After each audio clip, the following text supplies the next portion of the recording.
ஆண்டவர் நம்மளோடு இருக்கணும் அப்படின்னு சொன்னா அவர் நம்மிடமிருந்து விரும்புவதை நாம் நிறைவேற்ற வேண்டும்.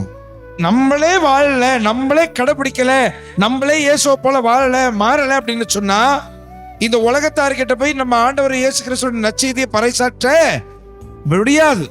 என்ன யாரா இருந்தாலும் சொல்லுவாங்க, நீ ஏன் வாழல. நான் யோசிச்சு பார்க்குறேன், 2000 வருஷத்துக்கு முன்னாடி, ஏறத்தாழ 2000 வருஷத்துக்கு முன்னாடி கிபி 52 அப்போஸ்தலரான தோமா நம்முடைய தேசத்தில் ஒரு அப்போஸ்தலர் வந்து நற்செய்தி அறிவித்து நற்செய்தி விதைகளை விதைத்து அதுக்கு பிறகு பல புனிதர்கள் வந்து புனித பிரான்சிஸ் சவேரியார், புனித அருளானந்தர் போல பல புனிதர்கள் வந்து எவ்வளோதான் மிஷனரி செஞ்சாலும் இன்னைக்கு நம்மளால எத்தனை % தாண்ட முடியல? ஒரு 2%, 3%யே தாண்ட முடியல. ஏன் தாண்ட முடியல? சிம்பிள். மக்கள் பார்க்குறாங்க, நீங்கள் ஜெபம் பண்ணுறது வேறையாக இருக்குது, நீங்கள் பேசுகிறது வேறையாக இருக்குது, ஆனால் உங்கள் வாழ்க்கை வேறையாக இருக்குது.